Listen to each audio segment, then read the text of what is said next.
Muy buenas tardes. Hoy vamos a continuar con la bolilla 26, procesos especiales, en especial los interdictos en los puntos 1 a 7 de esta unidad. Punto 1, introducción. El nuevo Código Civil y Comercial de la Nación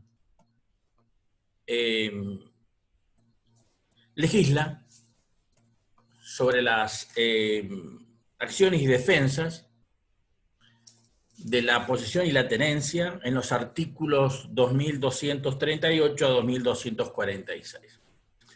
En este último artículo establece que las acciones posesorias tramitarán por el proceso de conocimiento más abreviado que establezcan los códigos procesales provinciales o el Código Procesal de la Nación.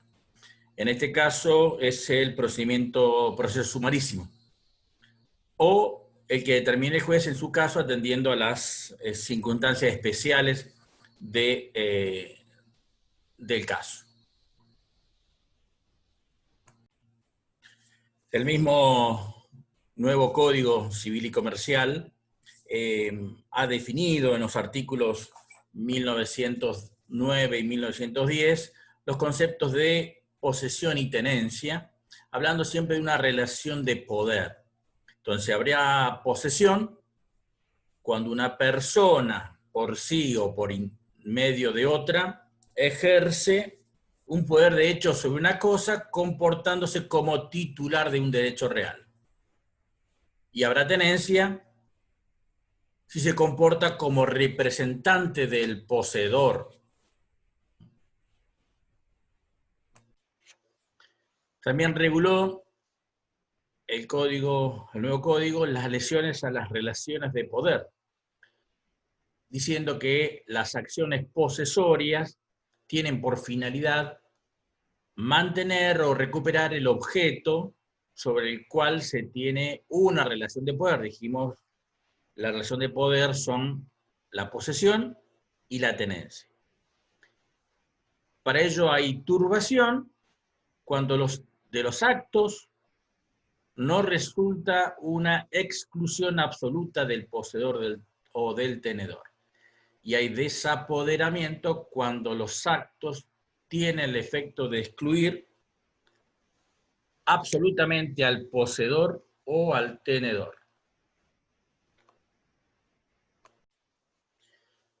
Por lo tanto, la acción que corresponde es la posesoria si los hechos causan por su propia naturaleza el desapoderamiento o la turbación de la posesión, aunque el demandado argumente o pretenda que no impugna la posesión del actor.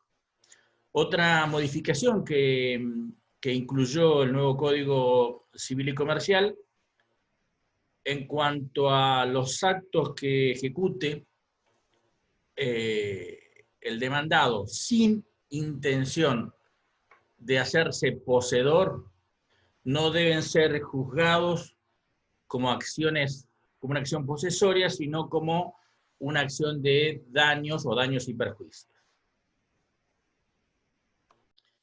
Ante estas modificaciones, el mismo Código Civil y Comercial regula las defensas de las relaciones de poder. Ante la turbación corresponde, según el nuevo código, la acción de mantener. Y ante el desapoderamiento corresponde la acción de despojo. En esta reforma se ha prescindido de la acción de obra nueva y se suprimió la denuncia de daño temido. A pesar de las modificaciones del Código Civil y Comercial, en los códigos procesales de nación y de las provincias continúan vigentes los procesos especiales, y en el Código de Río Negro los tenemos incluidos en el artículo 606 y siguientes, que son el interdicto para adquirir la posesión o la tenencia, para retener la posesión o la tenencia, para recobrar la posesión o para impedir una obra nueva. El proceso por el cual van a tramitar está regulado en el artículo 608 y el 321, en el cual dice que los interdictos tramitarán por proceso sumarísimo, salvo las circunstancias especiales del caso por el que el juez decidirá por qué trámite van a continuar. Punto 2. Interdictos y acciones posesorias, teoría de juez competente. Antiguamente, y aún hoy, se debate entre dos teorías respecto de los interdictos y las acciones posesorias. La teoría unitaria o monista y la teoría dualista. La teoría unitaria entiende que los interdictos regulados en los códigos procesales no constituyen otra cosa que la reglamentación o la regulación procesal de las pretensiones o de las acciones posesorias que establece el Código Civil, o en este caso, el nuevo Código Civil y Comercial. Para esta teoría monista, los códigos procesales provinciales no hacían otra cosa que reglamentar los derechos, las acciones que establecía el Código Civil. Para esta teoría, ante cada lesión hay una sola defensa, que es la que establece el Código Civil.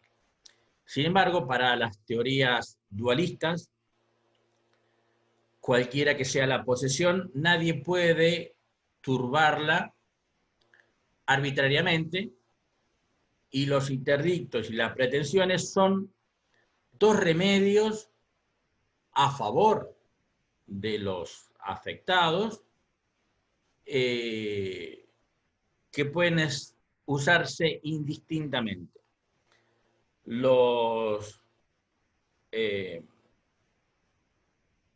Para la teoría dualista existen dos juegos de acciones, los interdictos y las acciones posesorias, quedando siempre vigentes las acciones reales para el caso de rechazo de las primeras. Estas teorías dualistas son las que han prevalecido históricamente hasta la sanción del nuevo Código Civil y Comercial, en el cual ha prevalecido la teoría monista, por el cual el Código Civil y Comercial se pone a regular el proceso prácticamente, diciendo que hay solamente dos acciones posesorias y dejando en inferioridad de situación a los interdictos que regulan los códigos procesales provinciales. ¿Cuál es el juez competente? Bueno, desde el punto de vista de la competencia territorial, corresponde en general al juez del lugar donde se encuentra ubicada la cosa litigiosa, porque estas acciones están destinadas a la protección de un derecho real, la de posesión, y está regulado en el artículo 5, inciso 1 y 2 del Código Procesal. Y ahí dice que si es sobre bienes inmuebles, el juez competente es el juez en donde está situada la cosa. Si son muebles, en donde estos se encuentren, o en el domicilio del demandado, a elección del actor. Y si fueran bienes muebles e inmuebles, en el lugar donde se ubiquen estos últimos. Plazo de caducidad. El Código Procesal, en el artículo 621, dice que los interdictos de retener, de recobrar y de obra nueva no podrán promoverse transcurrido un año de producir los hechos en que se fundaron. Esto hace que sea un plazo de caducidad de estas acciones. Se equiparó ahora con la redacción del nuevo artículo 2564 del Código Civil, en el cual establece también el plazo de un año para la prescripción de las acciones posesorias. ¿Y desde cuándo se computan? Se computan desde que se produjo el hecho, o si los hechos han sido clandestinos o no visibles, desde el momento en que el actor toma conocimiento de esos hechos. En la doctrina ha surgido una duda si se estaba ante un plazo de caducidad o prescripción que prevalecía. Bueno, hoy no hay dudas, los dos tienen el mismo plazo, el plazo de un año, y el modo de contar el cómputo del transcurso del año nace desde la misma época, es decir, la producción de los hechos o desde la toma de conocimiento de los hechos. Así que en ambos casos, el resultado o el vencido en el interdicto le queda la acción reivindicatoria del hoy artículo 2273.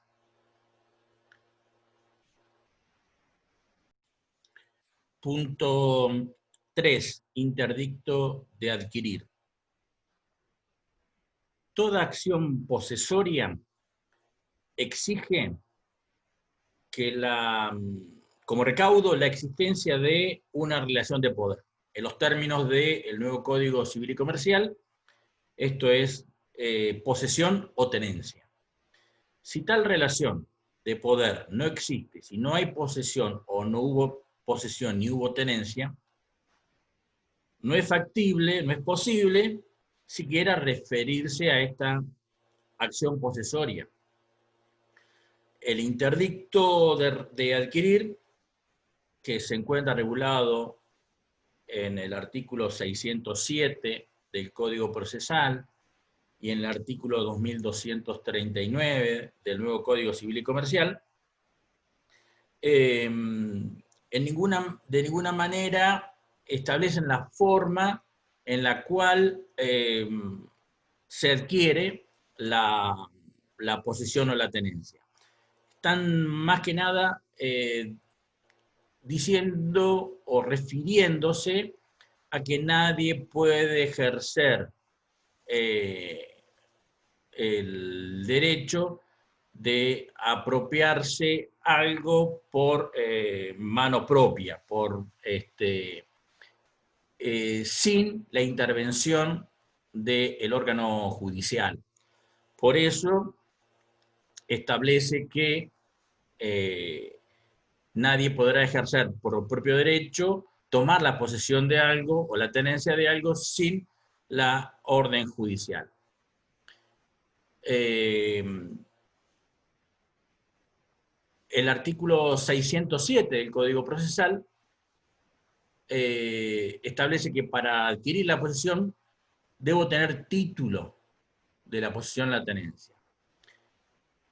Exige que ninguna otra persona detente el título de dueño o usufructuario de la cosa y que nadie sea poseedor o tenedor de la cosa actualmente.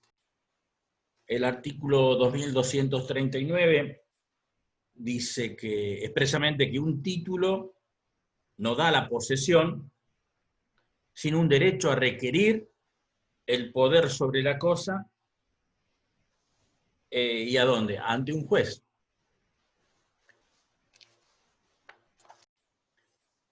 Por lo tanto, el interdicto de adquirir ha ha caído en desuso porque era utilizado históricamente,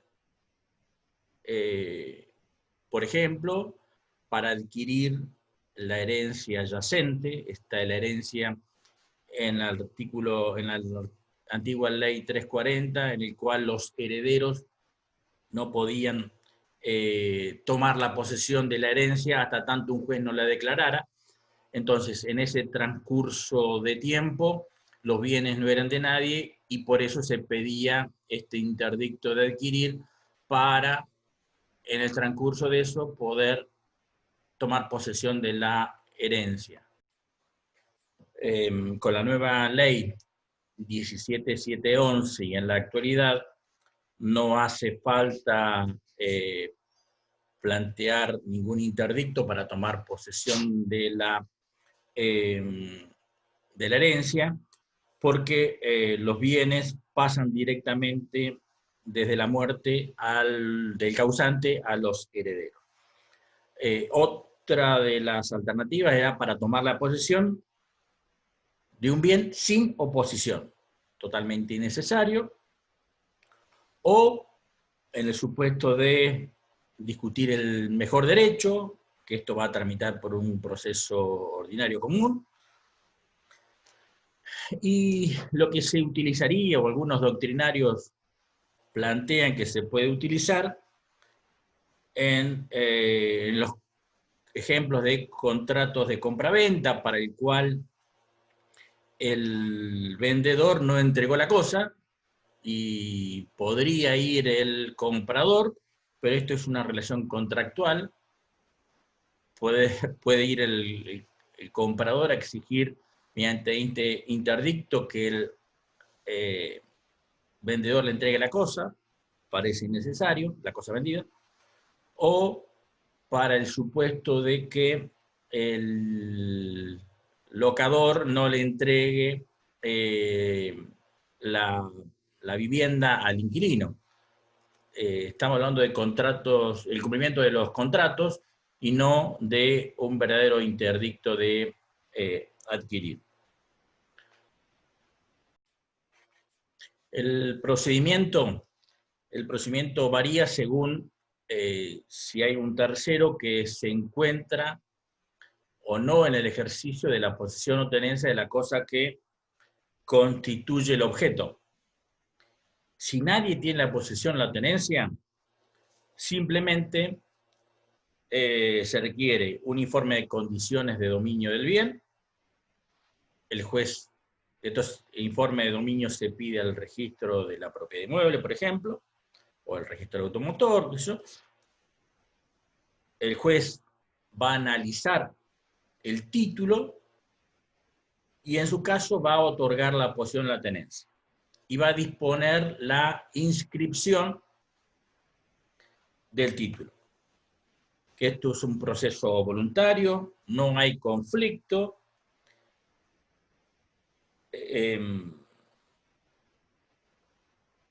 y es el más parecido al interdicto de adquirir previsto en la norma. Ahora bien, si hay un tercero que se encuentra en posesión del bien o la tenencia del bien, debe tramitarse un proceso sumarísimo, ordinario dependiendo de la especial situación del caso.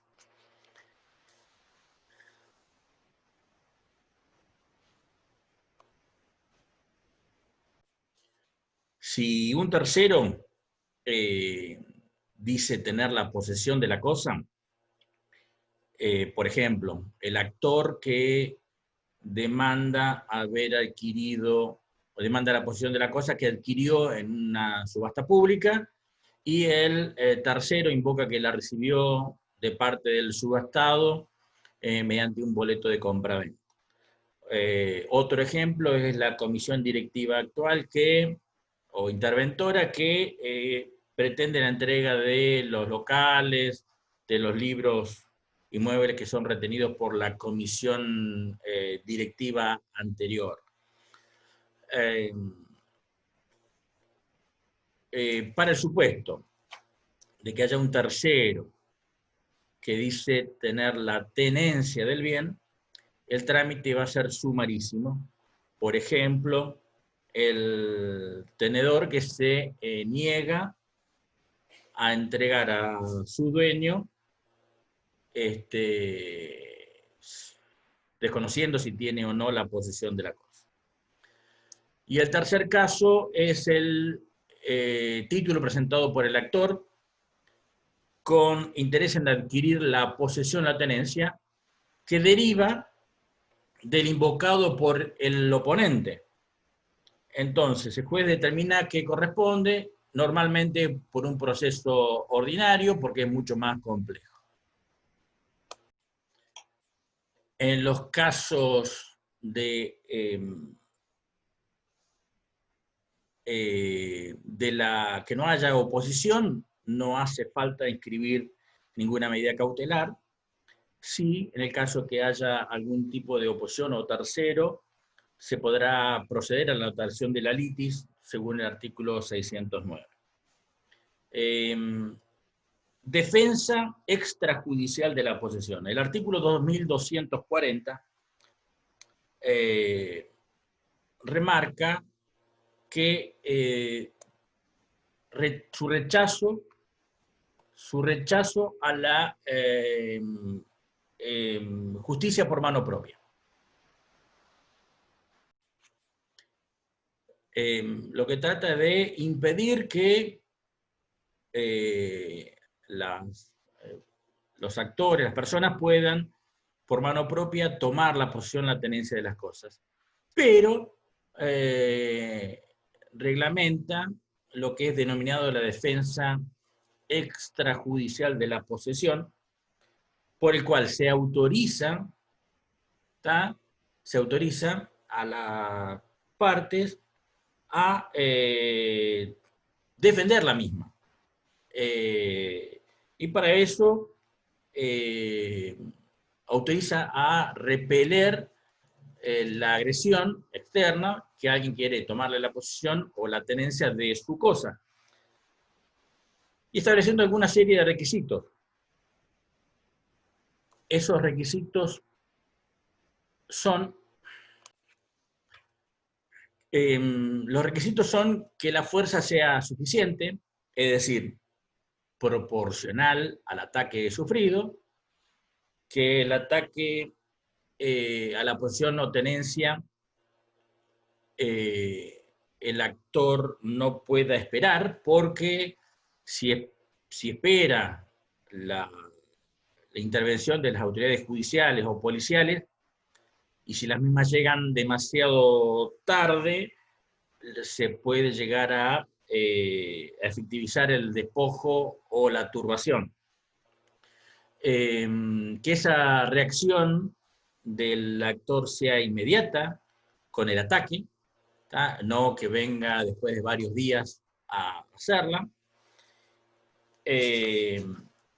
y que la reacción y la fuerza empleada para mantener o recobrar la posesión, la tenencia, no excedan los límites de la propia defensa, es decir, no sean excesivas.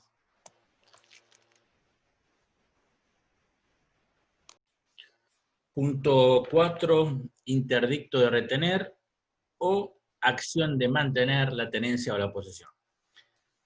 El interdicto de retener la pretensión mediante la cual el poseedor o tenedor de un bien, mueble o inmueble, reclama ante la existencia de actos materiales que importan una turbación efectiva o potencial a su ejercicio de posesión o tenencia.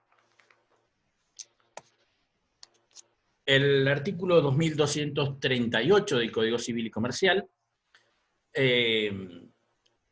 también define a la acción de mantener la tenencia o la posesión a todo tenedor o poseedor sobre una cosa o universalidad de hecho, aunque sea vicioso, contra quien la turba o en todo o en parte del objeto. Estamos teniendo presente estas dos regulaciones, estamos que la turbación, como definición, es la amenaza fundada de sufrir un desapoderamiento y también a los actos que anuncien la inminente realización de una obra. Esto es que se amplía el ámbito de ejercicio de la acción de mantener, extendiéndolo más allá de los actos materiales que preveía la definición del artículo 2238, pero en este caso de acá lo restringe también respecto de la obra nueva, a los actos preparatorios, y si es actos preparatorios, corresponde la acción de mantener. Si ya empezaron la ejecución, ya comenzó la construcción, va a corresponder la acción de despojo y no la de mantener. ¿Qué es lo que va a resolver la sentencia? Tiene que, en su caso, ordenar el cese de la turbación y las medidas necesarias para que esta situación no se vuelva a producir.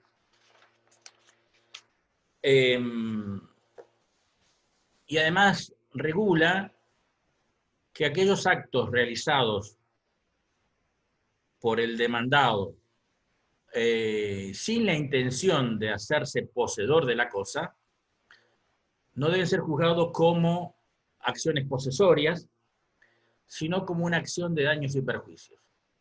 Se pone siempre como ejemplo aquel que pasa por el jardín pisando las flores o rompiendo las plantas, pero no se las quiere llevar ni la quiere poseerlas, o en ese caso el actor deberá iniciar una demanda por daños y perjuicios, por los daños que le haya causado esa intromisión. En el procedimiento, ¿cuáles son los requisitos del interdicto de retener? Que quien interpone la pretensión se encuentre en la posesión o tenencia del bien y que alguien amenazare o perturbare dicha posesión o tenencia mediante actos materiales. La legitimación activa, tanto el poseedor como el simple tenedor, locatarios, subinquilinos, están legitimados para iniciar esta acción. ¿Contra quién? Contra los autores materiales de la turbación o del despojo, o ya sea particular o el Estado, a través de la nación, la provincia, el municipio, que puedan estar afectando, turbando el derecho del poseedor. ¿Sobre qué cosas? Pueden ser objeto las cosas muebles o inmuebles, y en la acción de mantener, de acuerdo a la reglamentación del nuevo Código Civil, habla de universalidad de hecho.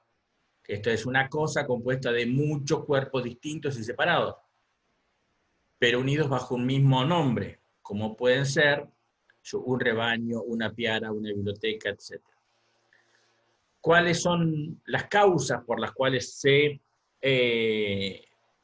puede llegar a plantear el interdicto de retener? Son todos los actos turbatorios de la posesión,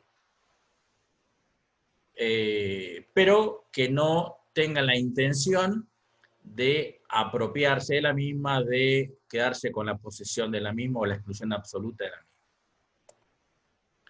¿Qué tipo de prueba?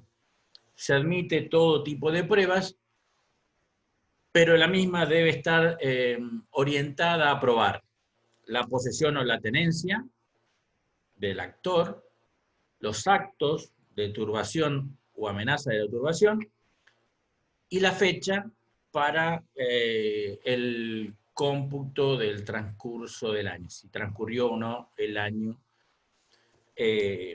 desde que se produjeron los hechos o de que se tomó conocimiento de los hechos.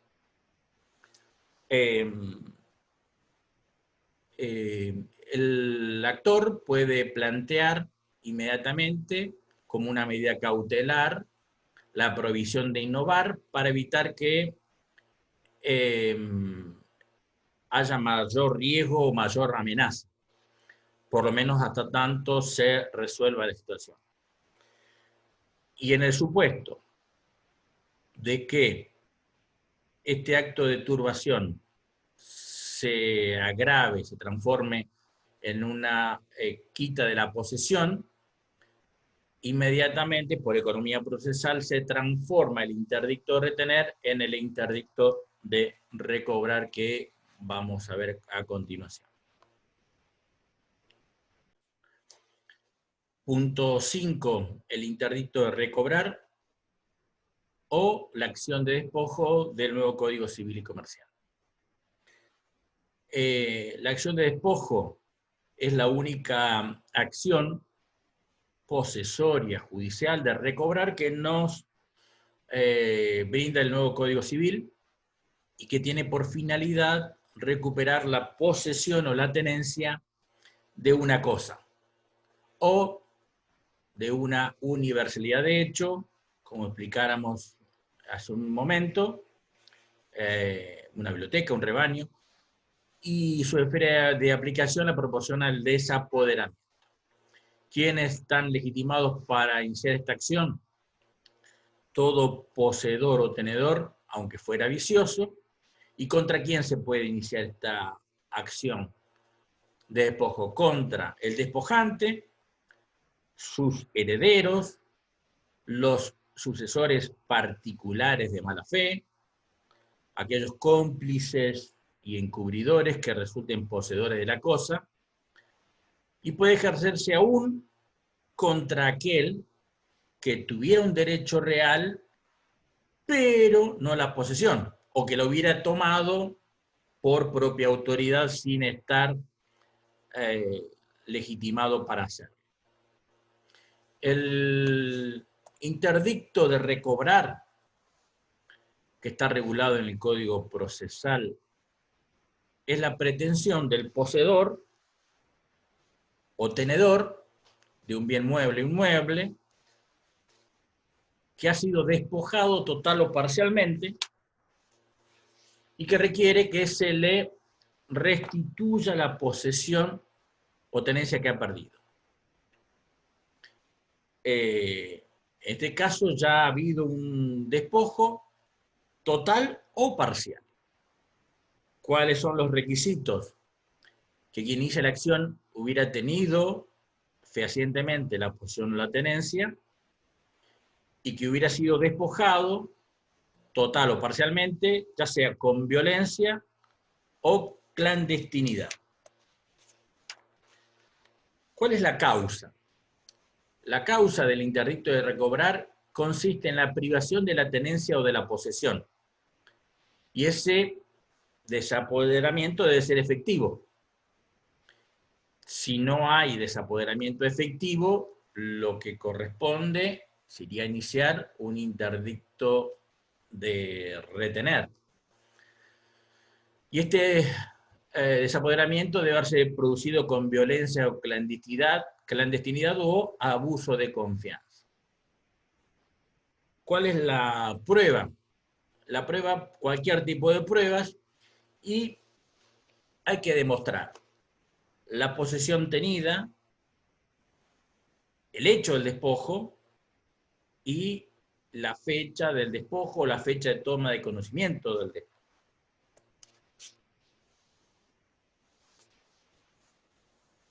En el interdicto de recobrar, si el derecho resulta claro, verosímil, y existiera la posibilidad de que se produjeran más daños en la cosa, o más daños al afectado, el juez puede decretar inmediatamente la restitución del bien, previa contracautela del actor. Y la sentencia que admite la pretensión debe ordenar restituir la tenencia o posesión del bien y hace cosa juzgada respecto del desapoderamiento, pero no respecto de los eventuales derechos posesorios, que puede plantearse posteriormente en una acción reivindicatoria. Y si se transforma en una sentencia de cumplimiento imposible, se procederá a ordenar la indemnización del pago de los daños y perjuicios que correspondan.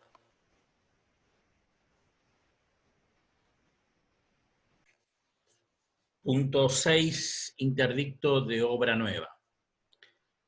Es la pretensión ejercida por quien resulta afectado en la posesión o tenencia de un bien inmueble a causa de la ejecución de una obra nueva.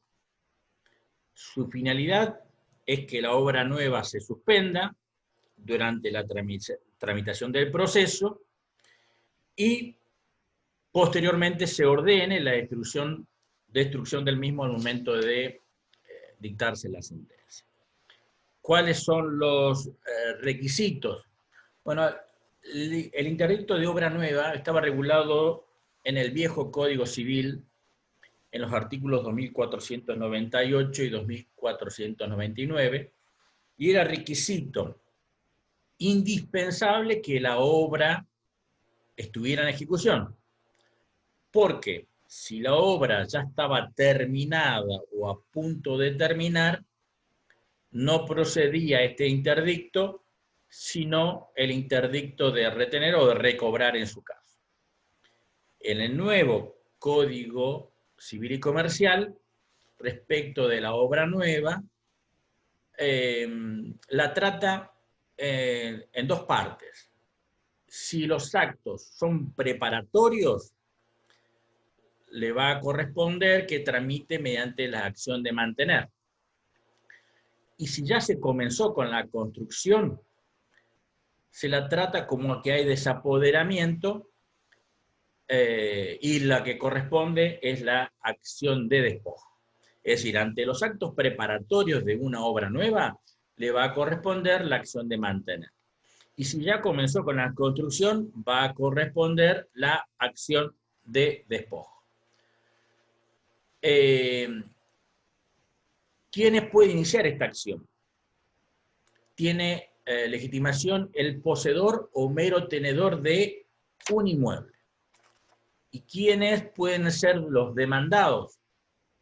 Los demandados pueden ser el dueño de la obra, y para el caso de que sea dificultosa la identificación del dueño de la obra o desconocida, contra el director de la obra, contra el encargado de la obra. ¿Cuáles son los objetos? Solo pueden ser objeto de esta acción, de este interdicto de obra nueva, los inmuebles. ¿Cuál es la causa? La causa es que si hubiera empezado a realizar una obra que implica un deterioro, un menoscabo en la posesión o la tenencia de mi inmueble sin necesidad de que se recurran a medios violentos. Se puede establecer una medida cautelar por el cual el juez ordena una suspensión preventiva de la obra o una medida de no innovar, prohibición de innovar,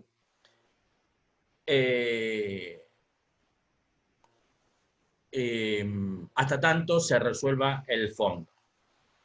Si se admite la pretensión, el juez puede disponer la suspensión definitiva de la obra cuando no se haya alterado la situación existente, o en su caso la destrucción de la cosa y la restitución de las cosas al estado anterior a costa del vencido.